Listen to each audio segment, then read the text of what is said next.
Welcome back to my crime channel.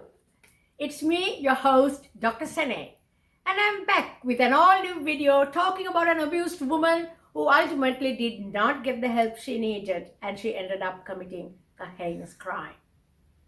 A subscriber of mine from Oklahoma sent me this topic to talk about. Guys, if there's a topic you want me to cover, please leave it in a comment down below. This was a topic I felt I had to talk about as we see how women are taken advantage of by narcissistic men, and we also see cruel women take advantage of their husbands.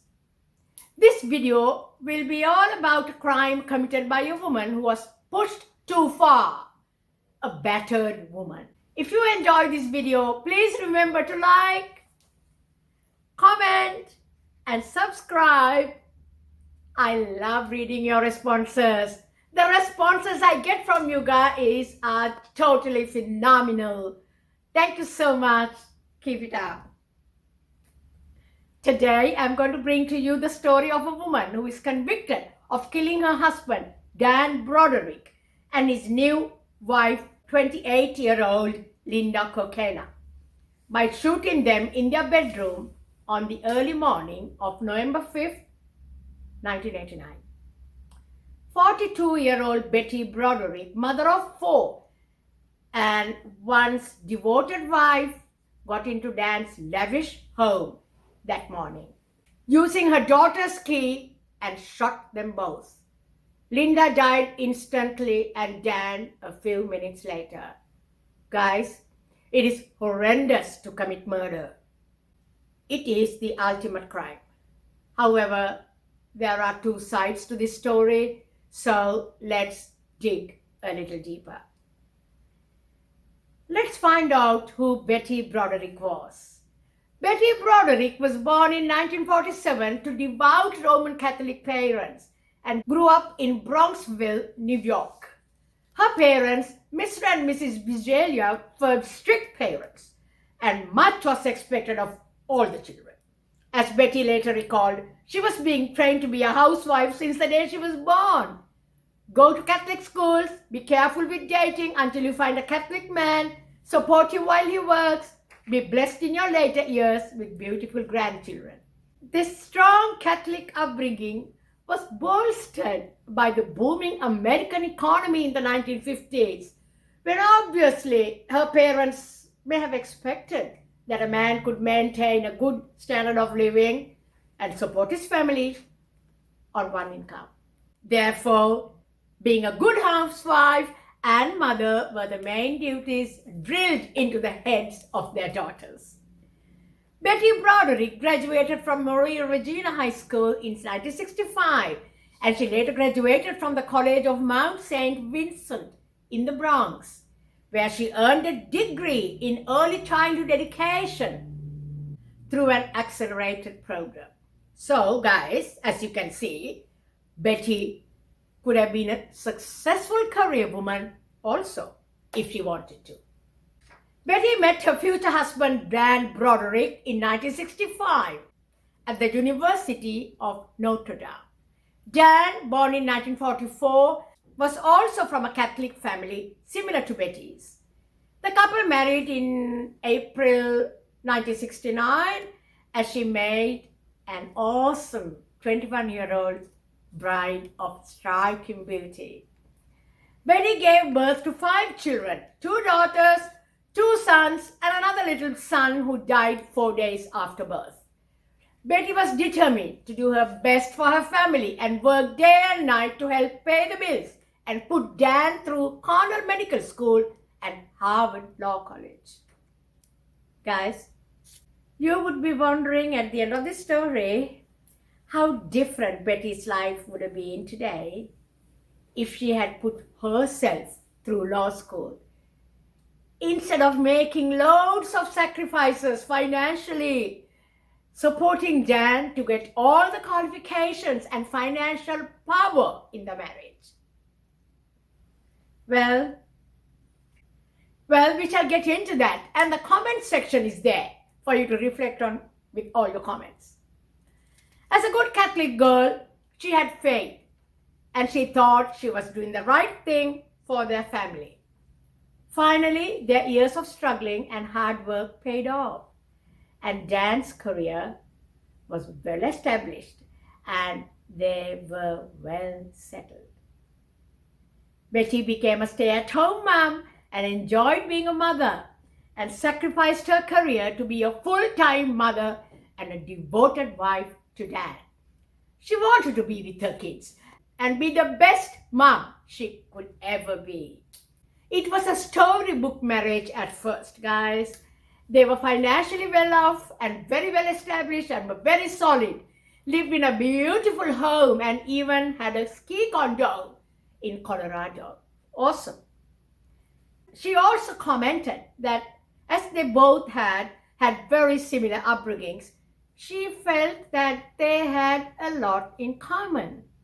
She had so much faith that their marriage was good and solid. I delighted in my children every moment of their lives, she recalled in an interview from prison nearly 27 years ago. Then, Dan Broderick hired a 22-year-old blonde, Linda Kolkena, to work as his assistant. That was the beginning of the end for Betty's peace of mind. 44-year-old Dan and Linda started an affair. Guys, there are disgraceful women who have no qualms going to bed with a married man with kids. Linda was obviously one of them. Then Betty's narcissistic, ungrateful husband, Dan, who she worked and put through school, felt that Betty was old and boring. You know, guys, in an interview, she actually told the interviewer that he had called her terrible names. This was around 1982, I guess. You are crazy. You are fat, old, boring, ugly, and stupid. Can you believe this? By this time, Daniel Broderick had become a very prominent local lawyer, serving as the president of the San Diego Bar Association. During this period, Dan was referring to him as the Count du Money, a narcissistic, toxic, self-absorbed, egotistical fool. That's what I said. As early as October 1983, Betty suspected that Dan was having an affair with Kolkena. When Betty brought up the topic, Dan denied having an affair with Linda Kolkena. However, things were looking pretty gloomy for Betty's marriage. In 1983, Betty went to Dan's office with champagne and a gift to surprise him on his birthday. It was 4 or 5 in the afternoon and he wasn't there.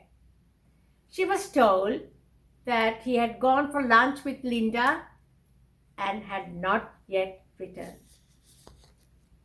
She had waited and waited. He had never come back to office that day. Guys, for 1 minute, please try and imagine Betty's pain, shock, and the utter humiliation she must have felt. Think.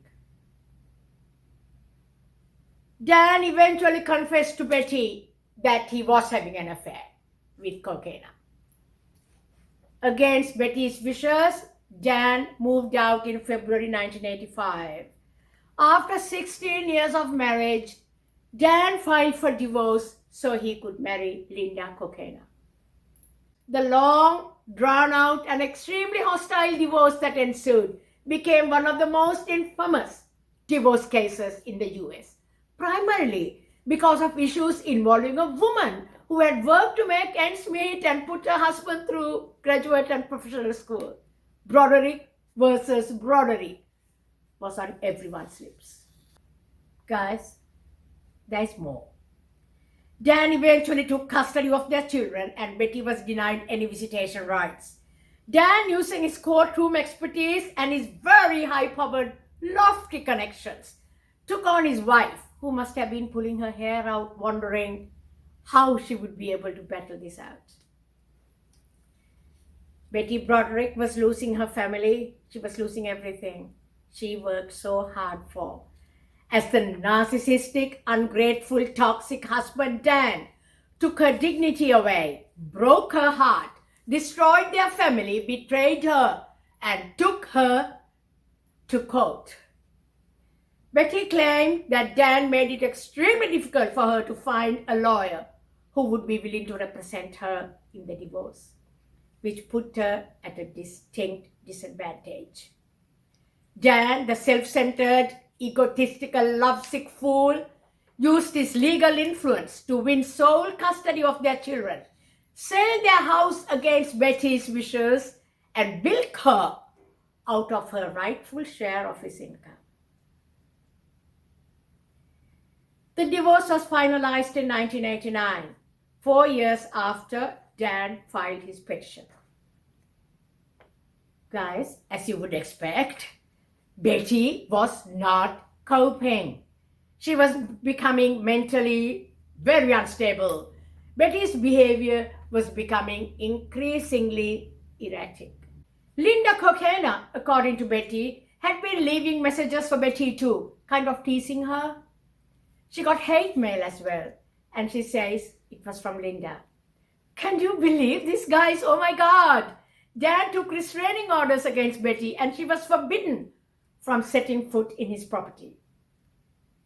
As I told you, Betty was becoming more and more mentally unstable, and she started leaving angry messages on Dan's answering machine, and she ignored the numerous restraining orders placed against her by Dan as well.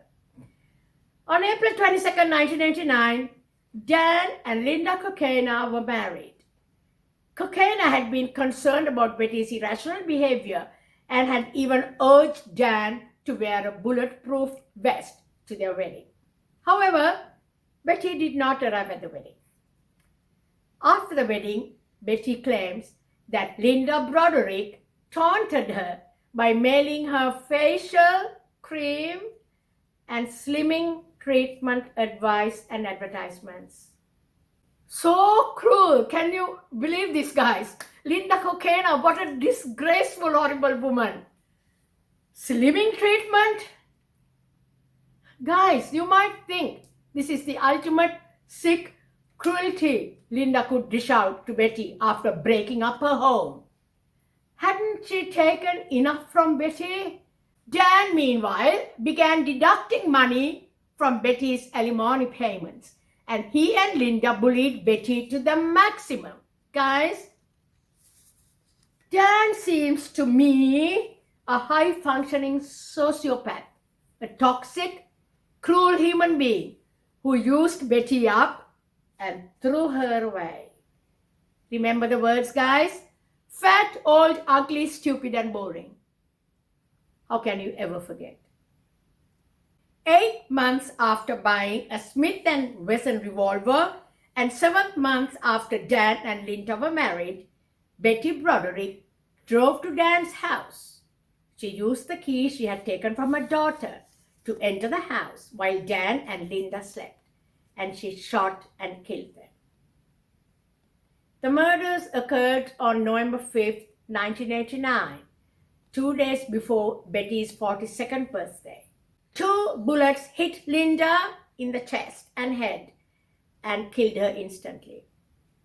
1 bullet hit Dan in the chest as he apparently was reaching for a phone. Dan was 44, 17 days shy of his 45th birthday. Linda was 28. Guys, this is a shocking crime. Guys, we are not condoning murder. Never. However, Betty had been a battered wife.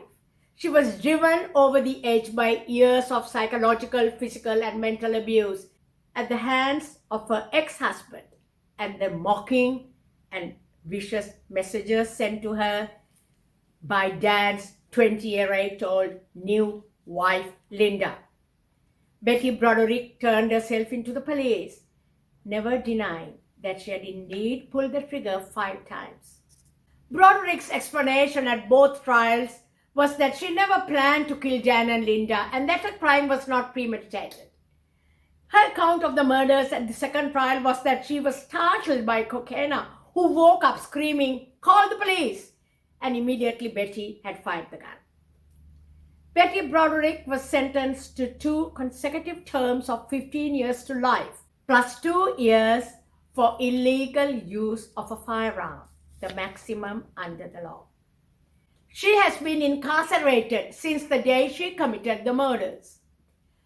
Betty is serving her sentence at the California Institute for Women. She will not be eligible for parole until January 2032. An article about the Broderick's case in the Los Angeles Times magazine led to the production of a television film called Part 1, A Woman's Scorn, the Betty Broderick story, and Part 2, Her Final Fury, Betty Broderick, the last chapter, 1992. You might want to watch all that, guys. And thank you for watching. Please leave your comments and subscribe to support the channel. Thumbs up, please. Thank you. Good night.